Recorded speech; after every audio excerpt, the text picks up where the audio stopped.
Alfa Kursun 8-ci bərnaməsinə xoş gəlibsiniz. İsa Məsihin həvarisi Pavlos, Rumlulara yazdığı məktubunda günah barədə danışır və onun insanda qoyan əsərlərindən söz edir. Və dediyi mətləbi bu məyus kəlmələr ilə başa gətirir. Vay mənə, gör nə çarəsiz bir adamam, kim məni günahın bu cismindən qurtaracaq. Pavlosun bu cümləsi nə qədər də aydın, bəşərin çarəsiz vəziyyətini göz qabağına qoyur. Müqəddəs kitab nə fəqət tarını necə ki var insana tanıdır, insanı da özünə necə kidir tanıdır. Biz müqəddəs kitabda şəxsiyyətli və xaliq tarını görürük ki, istəyir yaratdığı məxluqla ikitərəfli bir rabitədə olsun və bu rabitə elə əsil, elə həqiqidir ki, onda bu məxluqa azad iradə verilib ki, bu rabitədə qalıb qalmamağına özü qərar versin. Bu rabitəyə hakim olan məhəbbət və sevgidir. Tarı və insanın hekayəsi, necə ki müqəddəs kitab onu nəql edir, böyük bir sevgi hekayəsidir. Vəfalı bir tarının sevgisi və vəfasız insanın xəyanəti. Bu nağılda tarı bir ata kimidir ki, övlad tərəfindən daim ürəyinə xəncər batır. Amma o, övladın bu nifrətinə baxmayıb, hələ də onu sevməsinə davam verir və çalışır ki, özünü saldığı bu çarəsiz vəziyyətdən ona nicat versin. Keçən söhbətlərimizdə sizə bu çarəsiz vəziyyətdən danışdım və gördük ki, necə övladın seçimi ki, onu bilə-bilə etdi, onu azad iradəsi üstünə etdi, bais oldu ki, atası tarı ilə olan rabitəsini əldən versin. Adəm buna qərar verdi ki, artıq tarı ilə canlı bir rabitədə olmasın və bunun nəticəsində də elə bir vəziyyətə düşdü ki, tarı o vəziyyətə günah deyir. Günahdan bu məna bizim ondan zehnimizdə olan mənə ilə fərq edir. Bu mənaya əsasən görürük ki, günah əməl yox, bir vəziyyətdir. Pis və günahlı əməllər bu vəziyyətin meyvə və səmərəsidir. Bu vəziyyətdir ki, insanın vücuduna virus kimi düşüb, onu bulayıb, onu əsir edib, qədərinə ölümü hakim edib və onunla tarı arasına böyük bir ayrılıq salıb və tarı insanı artıq bir düşmən kimi görür. Adəm və Həvvanın bu qərarı qabağında tarının müqəddəs zatı görürük ki, əksül əməl göstərir. Amma fəqət onun müqəddəsliyi yox, tarının məhəbbəti də hərəkətə gəlir. Tarı Həvvə ilə danışanda ona aydınca göstərir ki, özünü necə bir qaranlıqda əsir edib. Amma yenə tarının məhəbbəti bu qalın zülmətdə ona çox nazik bir işıq göstərir. Yaradılış kitabının 3-cü fəslinin 14-cü ayəsi belə deyir. Rəbb tarı ilana dedi, bunu etdiyin üçün bütün mal heyvanların və çölün vəhşi heyvanlarının arasında sən məlunsan, qarnın üstündə sürünəcəksən, bütün ömrün boyu torpaq yiyəcəksən. Və burası, mən səninlə arvad arasında, sənin nəslinin və onun nəslinin arasında ədavət qoyuram. O, sənin başını əzəcək, sən də onun dabanını sancacaqsan. O zaman ki, tarı insanın səhv seçimindən danışır və ona göstərir ki, bu seçim onun başına nə müsibət gətirib, buna işarə edir ki, ilanla arvad arasında və ilan nəsli ilə arvad nəsli arasında ədavət qoyur. Görürsünüz, müqəddəs kitab deyir, arvad nəsli arasında. Bu zülmət dünyasına bu Tanrı tərəfindən şaxan ilk nurdur.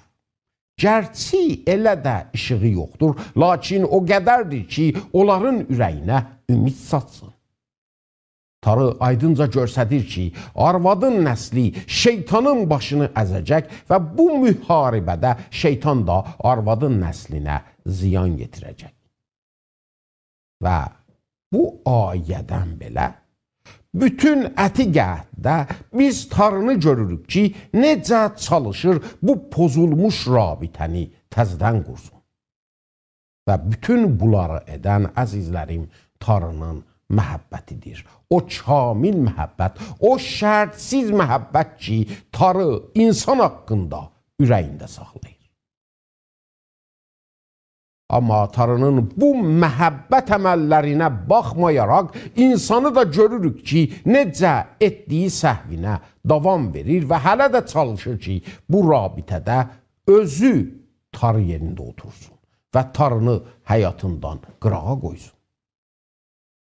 Bu rabitədə daim görürük ki, Tanrının müqəddəsliyi insan tərəfindən ayaq altına qoyulur və Tanrının bu müqəddəsliyi insanın bu əməli qabağında əksül əməl göstərir. Çox eşitmişəm ki, insanlar daim müqəddəs kitabdan irad tutub soruşurlar, nə üçün ətiq əhdə olan Tanrı, cədid əhdə olan Tanrı ilə fərqli görünür. Nə üçün ətiq əhdin Tanrısı çox qəzəbli, amma cədid əhdin Tanrısı çox da məhəbbətlidir. Əzizlərim, cədid əhdin Tanrısı həmən ətiq əhdində Tanrısıdır. Bir Tanrı var, o da hər iki əhdin Tanrısıdır. Ətiq əhddə biz buna şahidik ki, necə insan əməlləri ilə məhəbbət dolu Tanrının müqəddəsliyini ayaq altına qoyur və Tanrının şəxsiyyəti əksül əməl göstərib ədalət tələb edir, ədalət də insanın başına cəza gətirir. Ətiq əhddə başqa bir Tanrımız yoxdur, ancaq bu insandır ki, daim onun müqəddəsliyini ayaq altına qoymaqla bais olur ki, Tanrının cəzası başına dökülsün. Doğrudan da ki, vay bizə, gör nə yazıq bir vəziyyətdəyik, iradəmiz yoxdur. Çox işlərin yaxşı olduğunu bilərək, onun yerinə yetirməsinə qüdrətimiz yoxdur. İnsanın bu işindən sonra onun qara illəri başlanır. Və bu qara illərdə Tanrının məhəbbətini görürük ki, necə çalışır bu zülmət diyarına nur satsın və özünün sonralar gələcəkdə nə edəcəyini insana təsvir etsin. Müqəddəs kitabın 3-cü fəsilindən qan rəngində olan bir xət görürük ki, müqəddəs kitabın içində irəli gedir. Və bu qan rəngində olan xət həmən o iş idi ki, Tanrı onun edəcəyinə bir çox vədə ilə xəbər vermişdi. Tanrı beləcə insanın bu qara illərinə axır qoyacaq idi. Tanrının bu vədələrinin hamısı görürük ki, mövud olan Məsihdə bir yerə gəlir. Tanrı daim bundan vədə verir ki, bu mövud olan Məsih insanla onun arasında olan ayrılığı aradan götürəcək. İnsana deyir ki, sən özün bu işə qadir deyilsən, bu işi mən sənin üçün edəcəyəm. Tanrının bu vədələrinə inanan insanlar bu vədələr ilə yaşayırdılar. Və bu vədələrə inanmaq onların həyatlarına Tanrının işığını saçırdı. Onlar Tanrının məhəbbətindən qaynaqalan bu vədələrə inanırdılar və bilirdilər ki, günah məsələsini Tanrı özü insan üçün aradan aparacaq və onu bu vəziyyətdən qurtaracaq. Nəinki biz insanların günahdan səhv düşüncələri var, ona görə də günahdan nicat tapmaq üçün hər yola ayaq basırıq, bizi daha çox günahın əsiri edir. Biz insanlar artıq bunu gərək qəbul edək ki, günahın nə olduğunu ancaq Tanrı bizə deyə bilər və onun çarəsini də ancaq o özü görsədə bilər. Bütün ədikət daim bizə bunu xatırladır ki, Tanrı özü günah məsələsini çözəcək. Tanrının bu nicat işindən çox əla bir təsvir Həzrəti İbrahimin hekayəsində görünür. O zaman ki, İbrahim öz oğlu İshağı Tanrının dediyi kimi qurban etməyə aparır, İshaq yolda atasından soruşur, ata, qurban üçün odun var, od da var, amma quzu qurbanımız hanı? İbrahim onun cavabında deyir, oğlum, quzu qurbanını Tanrı özü hazır edəcək. Və bu elə o təsvirdir ki, biz onu bütün əti qəhdə olan vədələrdə görürük. Quzu qurbanını ki, nicatdan bir təmsildir, onu Tanrı özü hazır edəcək. Və Tanrı bunu da edir. Tanrının bu müşkilə olan cavabı fəlsəfi bir cavab deyildi, məzhəbi bir cavab deyildi. Tanrının cavabı insanın əsir olduğu bu çarəsiz müşkülün qabağında bir şəxsdir. Tanrının cavabı insanın bu müsibət vəziyyətinə İsa Məsihdir. Mümkündür bu bizim istəklərimizlə, bizim fərzlərimizlə cür gəlməsin. Amma bu əsla mühüm deyil. Bizim nə düşündüyümüz, nə fərz etdiyimiz, nə təvəqqə elədiyimiz əsla mühüm deyil. Qərar verən Tanrıdır və Tanrının bu qara vəziyyətimizə düşündüyü çarə, əzizlərim, İsa Məsihdir.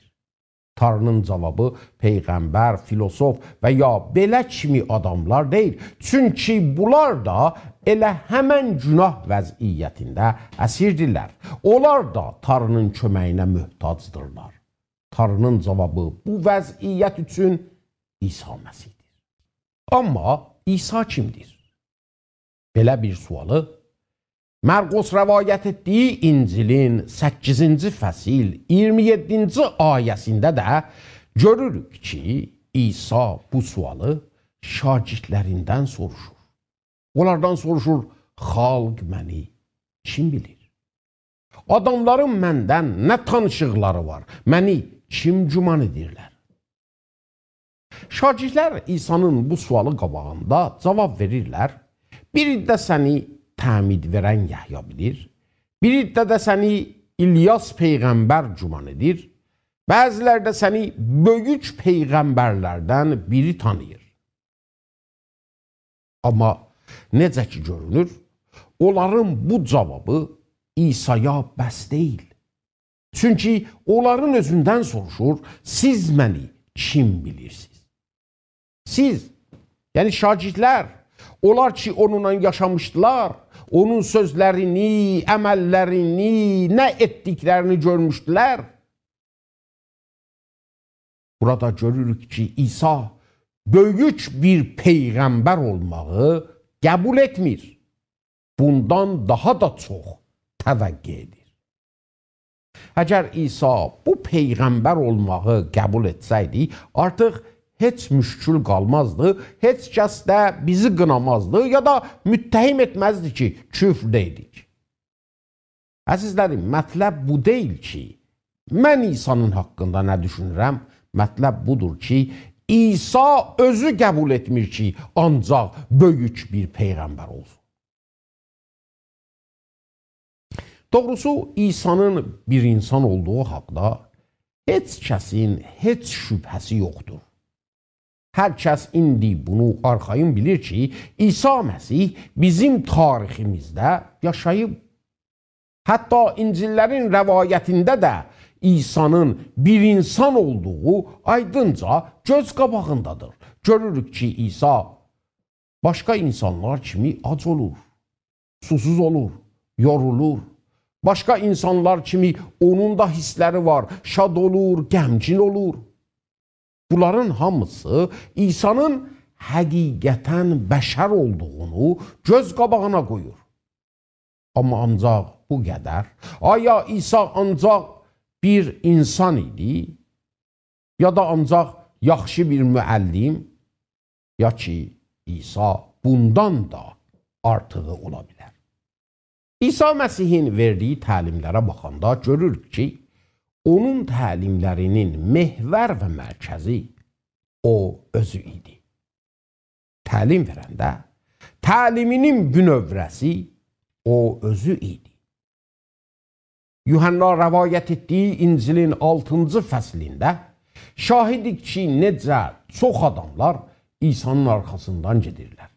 İsa onların ac olduqlarını görəndə onları 5 çörək 2 balığla doyurur. Onlar doyunca yeyirlər və artıq qalan tikələrdən 12 zəmbil dolur. Onlar o balıq çörəkdən yiyərkən İsa onlarla özü haqqında danışmağa başlayır və bu haqda belə deyir. Sizin atalarınız, İsrail xalqı çöldə 40 il gəzərkən göydən yağan çörəkdən yedilər. Amma yenə öldülər. Lakin göydən enən həqiqi çörək mənəm və onun üçün gəlmişəm ki, məndən yiyən hər kəs ölməyib əbədə kimi yaşasın. Görürsünüz, İsa'nın təlimlərinin mehvəri onun özü üstündə idi. İsa demirdi ki, həyat verən çörək tarıdır, deyirdi, həyat verən çörək mənəm. Yuhanna rəvayət etdiyi İncilin 8-ci fəsil 12-ci ayəsində İsa cinə təlimlərinin arasında xalqa belə deyir, dünyanın nuru mənəm.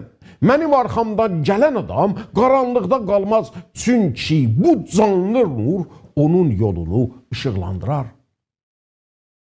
Cinə elə həmin İncilin 11-ci fəsil 25-ci ayəsində İsa belə deyir, ölüləri dirildən və onlara həyat verən mənəm. Mənə inanan hər kəs əgər ölmüş olsa da dirilər və sonra əlavə edir, qiyamət və həyat mənəm. İsa demir ki, qiyamət və həyat tarıdır, deyir ki, qiyamət və həyat o özüdür. Belə-belə təlimlərdir ki, İsa özü barədə görürük ki, müstəqim bir şəkildə danışır və təlimlərinin mərkəzi onun özü üstündə qoyulur. İsa öz padişahlığından söz edir və deyir ki, hamını mühakimə edən elə o özüdür. Odur ki, yaxşıları pislərdən ayıracaq, necə ki, çoban qoyunları keçilərdən ayırır. İsa xalqla danışanda onları Tanrının yanına göndərmir, onlara deyir, mənim yanıma gəlin. İsa danışanda xalqdan istəyir ki, ona peyrəv olsunlar. Deyir, məni qəbul edən Tanrını qəbul etmiş olur. Məni görmək, Tanrını görməkdir. Bunlar İsa'nın öz haqqında dediyi sözlərdən birazıdır. İsa bunu kifayət görmür ki, Yəhya ya da Elyas kimi böyük bir peyğəmbər olsun və bu cavabı da özü haqqında qəbul etmir.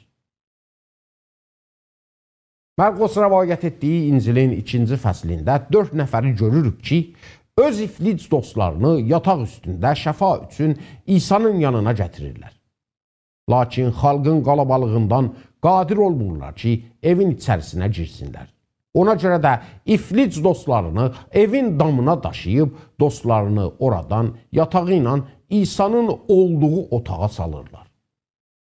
İsa onların bu işindən heyrət edir. Lakin iflicə sən şəfa tapıbsan demək əvəzinə ona deyir, oğul, günahların bağışlandı. Orada oturan din alimləri ürəklərində düşünürdülər, doğru ki, bu adam böyük möcüzələr edir, amma artıq küfr deyir. Çünki Tanrıdan başqa kim günahları bağışlaya bilər? Bu küfrdür. Onlar doğru deyirdilər. Ancaq Tanrıdır ki, günahları bağışlaya bilər. İsa onların ürəklərində nə fikr etdiklərini anlayıb onlara deyir, hansı asandır? Bu adama günahların bağışlandı demək, yoxsa şəfa tap, dur get demək. Əlbəttə ki, o din alimləri üçün daha rahatı, daha asanı o idi ki, deyəsən, oğul, günahların bağışlandı. Kim görür ki, doğrudan bağışlandı ya yox? Qiyamət günündə bilinəcək. Onlar üçün daha çətini o idi ki, indi onların gözü qabağında bu iflic yaxşılaşsın və yatağını götürüb evinə getsin. İsa bu anda onlara deyir, onun üçün ki biləsiz, insan oğlunun yeryüzündə günahları bağışlamaq qüdrəti var, o iflicə deyir, oğul, qalx yatağını götür get. O da qalxır, yatağını götürür və salamat gedir. İsa bu işlə onlara göstərir ki, günahları bağışlayan o özüdür. İsa deyir ki, bütün ətiq əhdin danışdığı mövud olan Məsih cinə o özüdür. İsa Mərqus rəvayət etdiyi İncilin 14-cü fəslində deyir ki, o Tanrının oğludur. Yuhanna rəvayət etmiş İncilin 8-ci fəsil 58-ci ayəsində deyir ki, İbrahim olmamışdan o vardır. Yuhanna rəvayət etmiş İncilin 20-ci fəsil 28-ci ayəsində görürük ki, şagirdlər İsanı mənim Rəbbim çağırırlar və İsa onlardan bu ünvanı qəbul edir. Yuhanna rəvayət etmiş İncilin 6-cı fəslində görürük ki, İsa şagirdlərindən soruşur, məni kim bilirsiniz? Və şagirdlər ona cavab verirlər, biz inanmışıq və bilirik ki, sən Tanrının müqəddəs oğlusan. Və İsa bilir ki, bunları onlara aşkar edən müqəddəs ruhdur. Müqəddəs ruh olmasa, belə bir mərifət insanda, onun haqqında əmələ gəlməz. Baxın, İsa bu sözün qabağında ki, Petrosun ağzından çıxır, demir, Petros küfr danışma. Onu Rəbb adında xitab edəndə şagirdlərindən bu ünvanı qəbul edir. Ölümdən diriləndən sonra İsa onun dirilişini inanmayan tumanın qabağında durur və əllərində olan mix deşiyini və böyründə olan nizə yarasını ona göstərir və ondan istəyir ki, gəlib onlara əs sütsün və onların həqiqi olduğunu anlasın. Buradadır ki, Tuma etiraf edib deyir, ey mənim Rəbbim, ey mənim Tanrım. Tuma etiraf edir ki, İsa Rəbbdir. Necə ki görürsünüz, İsa'nın müstəqim və qeyri-müstəqim iddialarının qabağında bizim üçün ancaq iki seçənək var. Ya gərək fərz edək ki, İsa divanə, dəli, məcnun biriymiş və o qədər başına hava gəlmişmiş ki, çarmıxa çəkilmək ölümünün qabağında da etdiyi iddialardan əl çəkmir. Baxın, İsa'nı etdiyi yaxşı işlər üçün çarmıxa çəkmirdilər. Onun üçün çarmıxa çəkirdilər ki, insan olaraq özünü Tanrıya tay edirdi.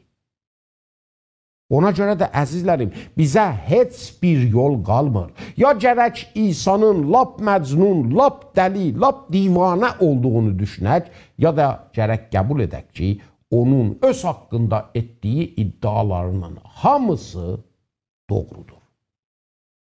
Olmaz ki, İsa'nı böyük bir peyğəmbər çağıraq, ona gözəl ləqəblər verək, lakin onun kim olduğu haqda dediyi sözləri danaq. İsa heç kəsə belə bir icazəni vermir. Ya gərək qəbul edək ki, o insanları aldadan biriymiş, ya da bu ki, dediyi sözlərin hamısı doğru və həqiqətmiş. Qoyun bu haqda məşhur yazar C.S. Lewis'dən sizə bir qismət oxuyum.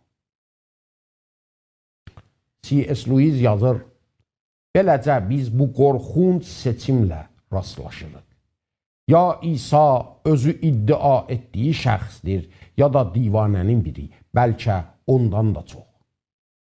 C.S. Lewis sözünün davamında deyir ki, İsa divanənin biri ola bilməz, çünki ağlı başında olmayan adam onun etdiyi möcüzələri necə edə bilər?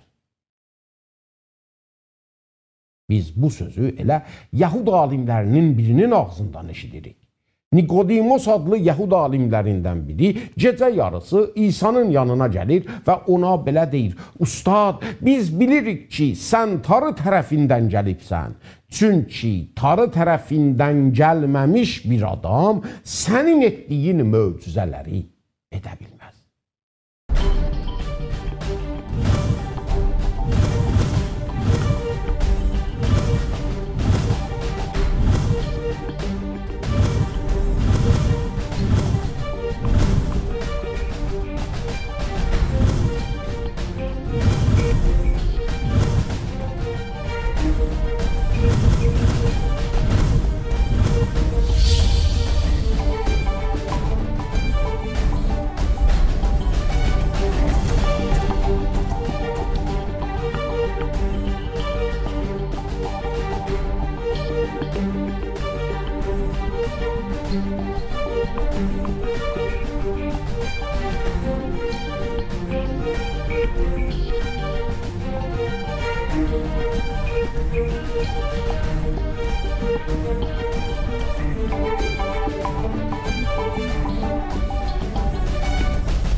İsa'nın etdiyi əməllər onun tarı tərəfindən gəldiyini göstərirdi.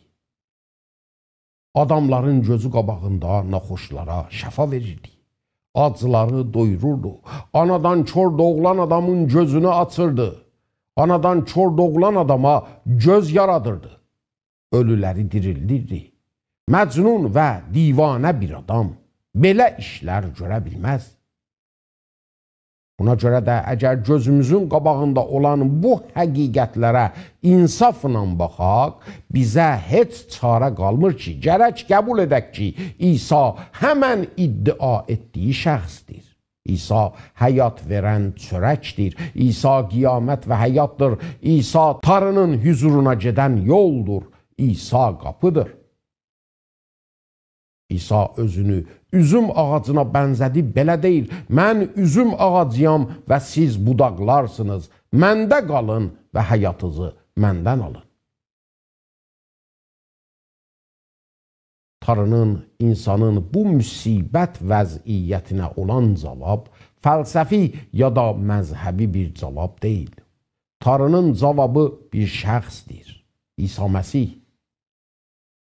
İsa bu əsir olduğumuz vəziyyət barədə belə deyir, həqiqəti tanıyacaqsınız və həqiqət sizi azad edəcək. Tanımaq deməkdən İsa elə bir tanımaqdan söz edir ki, iki tərəfli və canlı bir rabitədən hasil olar. Əzizlərim, həqiqət ancaq zehni bir fikir deyil, həqiqət İsa Məsihdir və deyir ki, siz bu həqiqəti tanıyacaqsınız və bu həqiqət sizi azad edəcək. Bu tanışıq sizi azad edəcək. Tanrının cavabı bizim bu yazıq vəziyyətimizə nə bir peyğəmbərdir, nə də bir filosof. İsa Məsihdir ki, insanı bu vəziyyətdən azad edir və onunla Tanrı arasında ikitərəfli və canlı bir rabitə qurur. İsa Məsih iddia edir ki, onu görən Tanrını görür. Onu tanıyacağıq və bu tanışıq bizi azad edəcək. İsa Məsih Tanrı ilə olan rabitəsi haqqında onu ata-oğul rabitəsinə təşbih edib.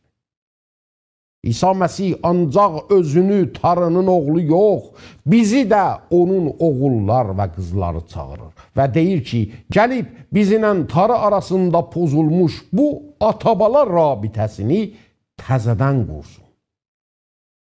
Buna görə idi ki, Tanrıdan danışanda onu öz atası xitab edirdi. Hatırlayın o zamanı ki, şagirdlər ondan istədilər ki, onlara dua etməyi öyrətsin. İsa onların bu istəyi qabağında onlara belə deyil, dua edən vaxt belə dua edin, ey göylərdəki atamız. Tanrı bizdən uzaq olan Tanrı deyil, o bizim atamızdır. Görürsünüz, ancaq İsa Tanrının oğlu deyil, mən də Tanrının oğluyam, sən də Tanrının oğlu ya da Tanrının qızısan.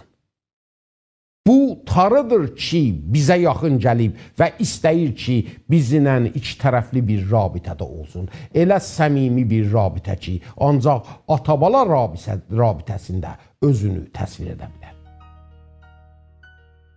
Sizə tövsiyə edirəm ki, bir İncil götürəsiz və İsa'nın nə dediyini və nə təlim verdiyini öz gözünüzlə görəsiz.